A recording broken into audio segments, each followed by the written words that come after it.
Deuteronomy 32 from the Net Bible. Invocation of witnesses. Listen, O heavens, and I will speak. Hear, O earth, the words of my mouth.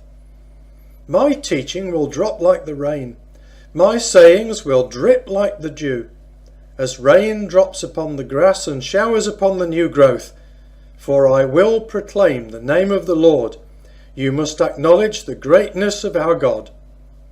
As for the rock, his work is perfect, for all his ways are just. He is a reliable God who is never unjust.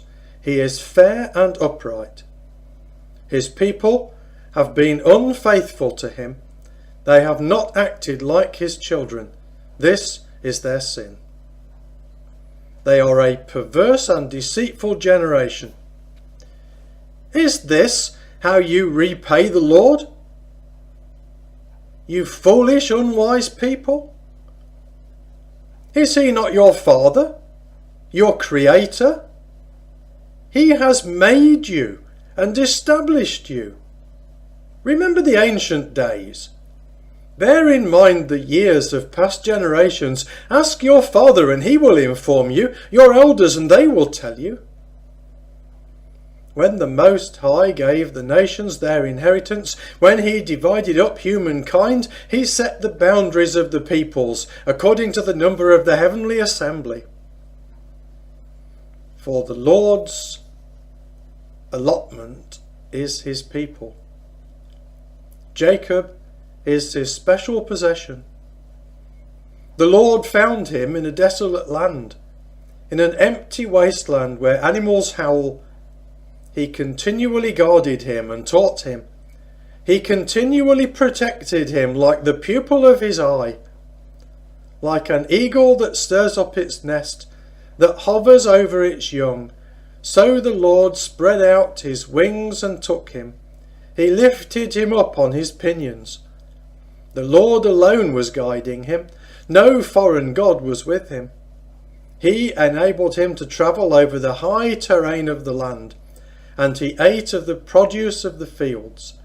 He provided honey for him from the cliffs, and olive oil from the hardest of rocks, butter from the herd, and milk from the flock, along with the fat of lambs, rams, and goats of Bashan, along with the best of the kernels of wheat, and from the juice of grapes you drank wine. Israel's rebellion. But Jeshurun became fat and kicked. You got fat, thick and stuffed. Then he deserted the God who made him, and treated the rock who saved him with contempt. They made him jealous with other gods. They enraged him with abhorrent idols.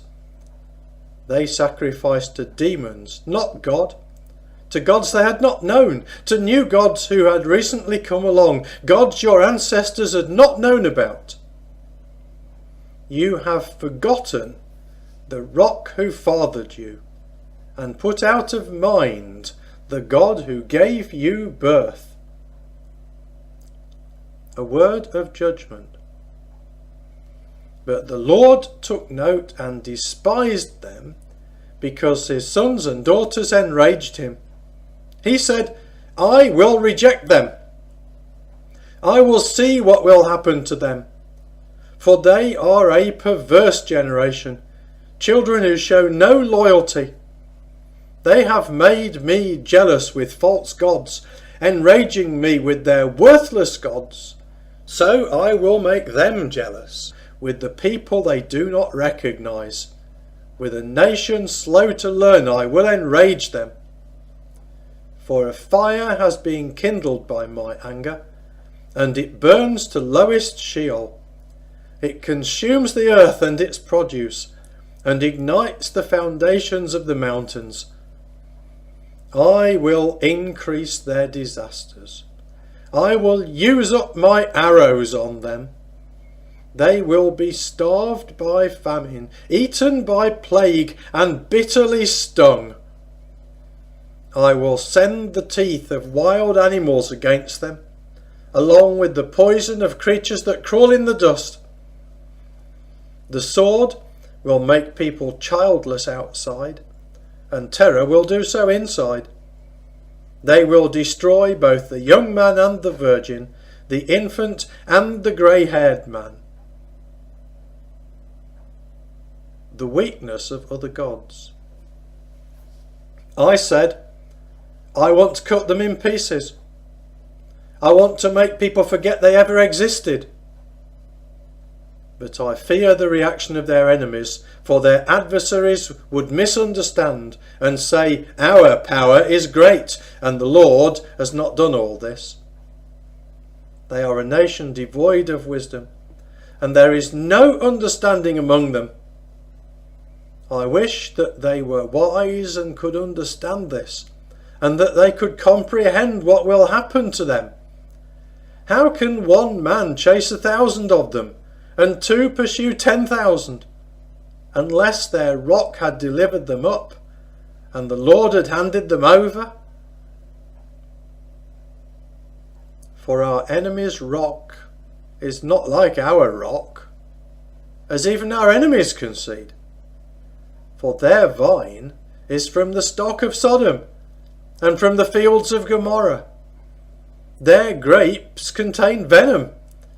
Their clusters of grapes are bitter. Their wine is snake's poison, the deadly venom of cobras. Is this not stored up with me, says the Lord? Is it not sealed up in my storehouses? I will get revenge and pay them back at the time their foot slips. For the day of their disaster is near, and the impending judgment is rushing upon them. The Lord will judge his people, and will change his plans concerning his servants, when he sees that their power has disappeared, and that no one is left, whether confined or set free. He will say, where are their gods, the rock in whom they sought security, who ate the best of their sacrifices, and drank the wine of their drink offerings? Let them rise and help you. Let them be your refuge. The vindication of the Lord. See now that I, indeed I, am he, says the Lord, and there is no other God besides me. I kill and give life, I smash and I heal, and none can resist my power. For I raise up my hand to heaven and say, as surely as I live forever, I will sharpen my lightning-like sword, and my hand will grasp hold of the weapon of judgment. I will execute vengeance on my foes, and repay those who hate me. I will make my arrows drunk with blood, and my sword will devour flesh, the blood of the slaughtered and captured, the chief of the enemy's leaders. Cry out, O nations, with his people, for he will avenge his servant's blood. He will take vengeance against his enemies and make atonement for his land and people.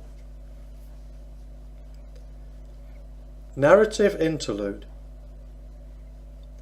Then Moses went with Joshua son of Nun and recited all the words of this song to the people. When Moses finished reciting all these words to all Israel, he said to them, keep in mind all the words I am solemnly proclaiming to you today. You must command your children to observe carefully all the words of this law. For this is no idle word for you, it is your life. By this word you will live a long time in the land you are about to cross the Jordan to possess. Instructions about Moses' death. Then the Lord said to Moses that same day, go up to this Abarim hill country, to Mount Nebo, which is in the land of Moab opposite Jericho, and look at the land of Canaan, that I am giving to the Israelites as a possession. You will die on the mountain that you ascend and join your deceased ancestors, just as Aaron your brother died on Mount Hor and joined his deceased ancestors. For both of you rebelled against me among the Israelites at the waters of Meribah Kadesh in the desert of Zin, when you did not show me proper respect among the Israelites. You will see the land before you, but you will not enter the land that I am giving to the Israelites.